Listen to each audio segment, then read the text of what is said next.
तो सीधे आपको ले चलते हैं जहां पर प्रधानमंत्री किसान सम्मान निधि की किस्त जारी कर रहे हैं और कृषि मंत्री नरेंद्र सिंह तोमर भी साथ हैं। इस कार्यक्रम को संपन्न कर रहे हैं। तो आज 9.5 करोड़ किसानों को 20,000 करोड़ से अधिक राशि बटन दबाकर अंतरित की जाने वाली है। और मैं प्रधानमंत्री जी के संज्ञान में लाना चाहता हूं कि पिछले दिनों आपका हमेशा इस बात पर बल रहता था कि देश के सभी किसानों को जोड़ने में देरी क्यों हो रही है, और जो राज्य नहीं जुड़े थे वो राज्य जल्दी जुड़े, उसके लिए प्रयत्न किया जाए, ऐसा हमेशा आपका निर्देश रहा। काफी लंबे समय तक इस दिशा में मंत्रालय प्रयास करता रहा, लेकिन पश्चिम बंगाल राज्य की अनुपस्थिति होने के कारण हम ये कह नहीं पाते थे कि पूरे भारतवर्ष का हर राज्य जुड़ा है। और आज मुझे कहते हुए प्रसन्नता है कि आपके नेतृत्व में पश्चिम बंगाल राज्य के भी 7 लाख से अधिक किसानों को यह लाभ मिल पा रहा है और अब इसकी शुरुआत हो गई है। मैं यह भी जानता हूं कि आप हमेशा से इस बात के हामी रहे कि जो भी योजना हो उसको आखिरी बिंदु तक पहुंचाना चाहिए। अनेक बार आपने यह निर्देश दिया है कि जो किसान पात्र है वो इसके दायरे में अब आ जाना चाहिए, इसमें देरी नहीं लगना चाहिए। मैं आपको विश्वास दिलाना चाहता हूं, विभाग इस दिशा में पूरे मनोयोग के साथ काम कर रहा है। आधार लिंकिंग का भी काम चल रहा है और कुछ ही दिनों में सभी पात्र हितग्राही इसमें जुड़ जाएंगे और 100% सैचुरेशन की जो आपकी कल्पना है उस कल्पना को हम लोग मूर्त रूप देने में सफल होंगे। कृषि क्षेत्र में अनेक योजनाओं का संचालन हो रहा है, उसका परिणाम भी परिलक्षित आज देश के सामने हो रहा है। लेकिन पीएम किसान सम्मान निधि की जो यह योजना है, यह किसान के जीवन में निश्चित रूप से मील का पत्थर साबित हो रही है। मैं आज इस अवसर पर सभी किसान भाइयों और बहनों की ओर से माननीय प्रधानमंत्री जी का हृदय से बहुत बहुत स्वागत करता हूं और सभी मुख्यमंत्रीगण, मंत्रीगण, उनके प्रति भी कृतज्ञता ज्ञापित करता हूं कि उन्होंने सबने इस कार्यक्रम में सम्मिलित होकर इस कार्यक्रम की गरिमा को बढ़ाया। आप सबका पुनः एक बार बहुत बहुत स्वागत, बहुत बहुत अभिनंदन, धन्यवाद। जय भारत। माननीय कृषि एवं किसान कल्याण मंत्री जी का धन्यवाद। अब हम माननीय प्रधानमंत्री जी के समक्ष पीएम किसान योजना पर बनी एक लघु फिल्म का प्रस्तुतिकरण कर रहे हैं।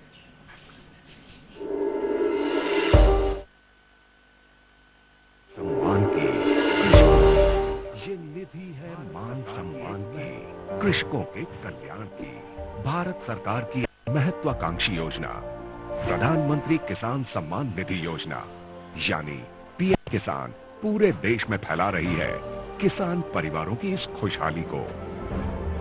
साथियों, हम देश के अन्नदाता को उन्नत करने के लिए हर संभव प्रयास कर रहे हैं। जब आपकी उन्नति होगी तो पूरे राष्ट्र की उन्नति तय है। सिर्फ आत्मनिर्भर किसान ही आत्मनिर्भर भारत की नींव डाल सकता है। एक बार फिर से करोड़ों किसान परिवारों को पीएम किसान सम्मान निधि के लिए मैं आपको बहुत बहुत बधाई देता हूं। पीएम किसान योजना के अंतर्गत प्रत्येक भूजोद्धारी किसान परिवार को हर 4 महीने पर 2,000 रुपए की सम्मान निधि सीधे उसके बैंक में जमा की जाती है। इस योजना का उद्देश्य किसानों की खेती संबंधी जरूरतों को पूरा करना और किसानों की आय में वृद्धि करना है। మేము అన్నిటికీ సంతోషంగా తెచ్చుకుంటున్నాము, మంచిగా వస్తున్నాయి మాకు। पीएम किसान ये खूब फायदे की योजना है। इस योजना के बाद साहूकार से कोई कर्ज नहीं लेना पड़ रहा। प्रधानमंत्री किसान निधि योजना से जो मेरे को 6,000 रुपए सालाना के मिलते हैं, उससे मैं बहुत खुश हूँ। మాకు ఇప్పుడు కూడా पीएम किसान వల్ల మా కష్టాలకు అప్పులు లేవు। मैंने 6,000 मिल गया, ये बहुत खुशी का काम जब आज। आज देश में ये कारवां बढ़ता हुआ पीएम किसान के 10 करोड़ से ज्यादा लाभार्थियों तक पहुंच गया है और अब तक 1,15,000 करोड़ रुपए की सम्मान निधि सीधे किसानों के खातों में जमा हो चुकी है। पीएम किसान विश्व की सबसे बड़ी डायरेक्ट कैश ट्रांसफर योजना है। योजना में 100% खर्च का वहन भारत सरकार द्वारा किया जाता है। लाभार्थी किसानों की पहचान की जिम्मेदारी राज्य सरकारों की है। इस काम को तेज, आसान और पारदर्शी बनाने के लिए भारत सरकार द्वारा एक पोर्टल www.pmkisan.gov.in का संचालन किया जा रहा है। इस सुविधा के कारण लाखों किसानों के बैंक खाते में सम्मान निधि पहुंच जाती है। किसानों की शंकाओं और शिकायतों के तुरंत और प्रभावी समाधान के लिए भारत सरकार ने एक हेल्पलाइन सेवा शुरू की है। हेल्पलाइन नंबर है 155261। ये सेवा 24 घंटे और 365 दिन उपलब्ध रहती है। भारत सरकार ने पीएम किसान के नाम से एक मोबाइल ऐप भी लॉन्च किया है, जिससे किसानों को अनेक सुविधाएं भी मिल रही हैं। पीएम किसान सम्मान निधि की 8वीं किस्त के रूप में आज माननीय प्रधानमंत्री श्री नरेंद्र मोदी जी द्वारा 9.5 करोड़ से ज्यादा अन्नदाताओं के खातों में 19,000 करोड़ रुपए से अधिक की राशि का हस्तांतरण किया जा रहा है।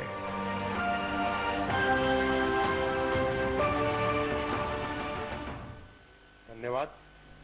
भारत के सभी हिस्सों से इस योजना के सकारात्मक अनुभव और प्रतिक्रिया देखकर सुखद अनुभूति हुई। अब हम माननीय प्रधानमंत्री जी से अनुरोध करेंगे कि वे बटन दबाएं और प्रत्यक्ष लाभ अंतरण के माध्यम से 9.5 करोड़ से अधिक किसानों को 20,000 करोड़ रुपए से अधिक की धनराशि का अंतरण करें। यह धनराशि लाभार्थियों के सीधे खाते में तत्काल अंतरित हो जाएगी।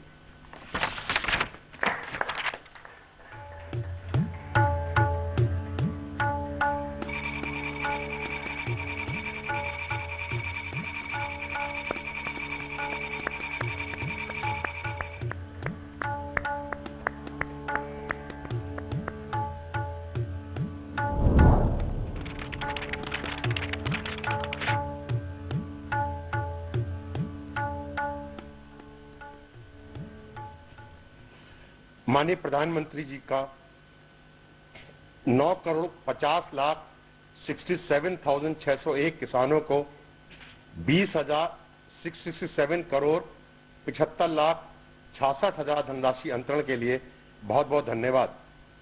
अब हम माननीय प्रधानमंत्री जी से 6 लाभार्थी किसानों से सीधा संवाद स्थापित करने के लिए अनुरोध करेंगे। सबसे पहले मैं उत्तर प्रदेश के उन्नाव जिले के श्री अरविंद निषाद को आमंत्रित करूंगा, जो नमामि गंगे कार्यक्रम के अंतर्गत गंगा जी के 5 किलोमीटर दूरी तक की खेती को रसायन मुक्त करके जैविक बदला जा रहा है के लाभार्थी हैं। इस योजना के अंतर्गत 1.23 लाख हेक्टेयर क्षेत्र में वित्त पोषण किया गया है और इन क्षेत्रों के उत्पादनों को नमामि गंगे ब्रांड के रूप में विकसित कर बेचा जा रहा है। श्री अरविंद निषाद जी। अरविंद जी नमस्ते। सबसे पहले आपको कोटि कोटि प्रणाम सर। अरविंद जी। जी सर। ये पीएम किसान सम्मान निधि का जी देश के छोटे किसानों को जी बहुत लाभ हो रहा है। जी सर। और मुझे बताया गया है कि आपके सामने भी कम जमीन की बहुत बड़ी समस्या थी। जी सर।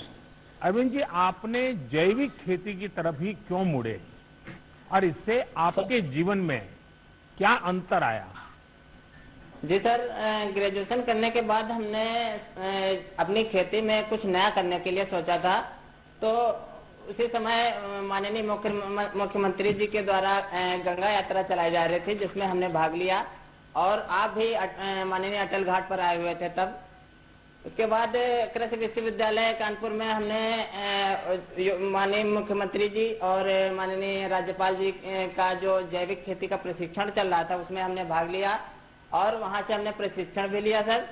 और उसके बाद हमने सोचा कि अब हम भी जैविक खेती करेंगे। तो हमने यूपी दास और कृषि विभाग के अधिकारियों से संपर्क किया और उनसे हमने जैविक खेती की पूरी ट्रेनिंग ली, जिसमें उन्होंने हमको जीवामृत, घन जीवामृत, पंचगव्य आदि चीजें बनाना सिखाया और कैसे खेती की जाए ये सारी की सारी ट्रेनिंग दी। जिसके बाद हमने अपने गांव में क्लस्टर बना करके 20-20 हेक्टेयर के क्लस्टर बनाए जिसमें, और उन क्लस्टरों के सारे किसानों को कृषि विभाग के अधिकारियों ने ट्रेनिंग दी, और साथ ही साथ अगर कोई जिसको समझ नहीं आ रहा था उसको हमने अपने स्तर पर ट्रेनिंग दे करके जीवामृत घन जीवामृत बनाना सिखाया। और आज सभी किसान हमारे जो गंगा किनारे के हमारे गांव के हमारे क्षेत्र के जो किसान हैं वो जैविक खेती की तरफ मुड़ रहे हैं और ज्यादा से ज्यादा लोग जुड़ते चले जा रहे हैं। जिससे क्या हुआ सर? अरविंद जी, जी सर, आमतौर पर आप लोग कौन सी फसल उगा रहे हैं और नमामि गंगे योजना का उसमें कोई परिवर्तन आया, कोई विशेष फायदा हो रहा है आपको? जी सर, खासतौर पर हमारे यहाँ काला नमक चावल, मक्का और ये आलू गेहूं की फसलें होती हैं, जिसमें क्या है कि हमने एक FPO भी बनाया हुआ है जिसमें हम पैकेजिंग करते हैं ग्रेडिंग करा करके, और उसकी ब्रांडिंग होती है। क्या भरा है उसमें, क्या भरा है? सर मूंगफली है। अच्छा जी सर। एक सुझाव दूं अरविंद जी। जी सर। ये धीरे धीरे ये जो सिंगल यूज प्लास्टिक उपयोग करते हैं ना, उसके बजाय जो आजकल अलग बहुत सी चीजें आती हैं जो डिग्रेडेबल होती है, तो क्या होगा, ये नमामि गंगे प्रोजेक्ट की जो मूल भावना है उसको भी आप बल दे पाएंगे। लेकिन मुझे अच्छा लगा कि दूर सुदूर इस प्रकार से उन्नाव में आप पैकेजिंग करके उस पर ब्रांडिंग करके आप अपनी जैविक चीजें बेच रहे हैं। हाँ, आगे बताइए। जी सर, इससे क्या लाभ हुआ है कि जो पहले जो विष युक्त खेती होती थी उससे बीमारियां अधिक बढ़ती थी, और जो हम रसायन का प्रयोग करते थे वो सीधे जब बरसात होती थी तो बरसात के पानी के माध्यम से गंगा जी में मैया में पूरा जो जहर था वो चला जाता था। तो आज हम उसका प्रयोग नहीं कर रहे हैं, जिससे कि जो जहर है वो हमारी गंगा मैया में नहीं जा रहा है और हमारी गंगा मैया का जो स्वास्थ्य है वो सही चल रहा है। सर अरविंद जी। जी सर। मुझे खुशी हुई कि आप पढ़ाई करने के बाद नौकरी की तलाश करने के बजाय सीमित जमीन होने के बावजूद भी ये नए तौर तरीकों से आपने इतनी बड़ा हौसला बुलंद किया, इतनी व्यवस्था खड़ी कर दी। और इतना ही नहीं, सबसे बड़ी बात यह है कि आप अकेले नहीं, आप सबको ये चीज में जोड़ रहे हैं, सबको सिखा रहे हैं। ये मैं सचमुच में आपकी बातें, आपका अनुभव सभी किसानों को प्रेरित करे ऐसी ताकत रखता है। अपनी आजीविका के साथ ही आप माँ गंगा के प्रति भी दायित्व को समझ रहे हैं, और कोई भी केमिकल का बहाव गंगा की तरफ न हो जाए, ये भी ये जैविक खेती के कारण संभव हुआ है। तो मैं आपको बहुत साधुवाद देता हूं। और कोरोना का कालखंड है, मैं यही कहूंगा कि कोरोना संक्रमण से बचाव के साथ साथ ये काम जारी रखिए, और अपने परिवार का, बाकी गांव वालों को भी ध्यान रखने के लिए जरूर कहिएगा। धन्यवाद अरविंद जी, नमस्कार। अब मैं आंध्र प्रदेश के अनंतपुरम जिले की श्रीमती M वेणुअप्पा को आमंत्रित करूंगा, जो प्राकृतिक खेती के प्रसार की योजना की लाभार्थी हैं। इस योजना के अंतर्गत 4 लाख हेक्टेयर क्षेत्र प्राकृतिक जैविक रूप में विकसित किया जा चुका है। श्रीमती N वेणुरमा जी। वेणुरमा जी नमस्ते। मुझे बताया गया है कि आपने अपने हौसले और मेहनत से बंजर जमीन को ही और उसमें ही आपने फसल उगा दी। ये आपने कैसे किया? मैं समझता हूं कि देश भर के किसानों को ये आपका अनुभव बहुत काम आएगा, और वे भी जरूर आपकी बातें सुनना चाहेंगे। तो बताइए वेणुरमा जी। నమస్తే సార్, నా పేరు అన్నరమ్మ. మీతో మాట్లాడేకి నాకు చాలా సంతోషంగా ఉంది సార్. నాకు గవర్నమెంట్ 4 ఎకరాలు ఇచ్చింది సార్. గవర్నమెంట్ అసైన్ ల్యాండ్ భూమి 4 ఎకరాలు ఇచ్చింది. అది 10 ఏళ్ళ నుంచి బంజరు భూమి సార్. ఆ భూమిని ప్రకృతి వ్యవసాయం లాగా మార్చుకున్నాను సార్. नमस्कार सर, मेरा नाम मनोरमा है. मेरे को राष्ट्र सरकार वालों ने ऐसे असाइन लैंड 4 एकड़ जमीन दी है सर. वो तो पिछले 10 वर्ष से वो बंजर जमीन है, सूखा खेत है सर. దాంట్లో 2 ఎకరాలు ప్రకృతి వ్యవసాయం చేశాను సార్. ప్రకృతి వ్యవసాయం చేసి నేను 1 ఎకరాకి 3 పంటలు పండించాను సార్. నవధాన్యాలు, వేరుశెనగ, కూరగాయలు 3 పంటలకే కలిసి నాకు పెట్టుబడి వచ్చేసి 27,000 అయింది. 1 ఎకరాకు వచ్చి. और इसी के साथ इस बुलेटिन में इतना ही. खबरें लगातार जारी हैं.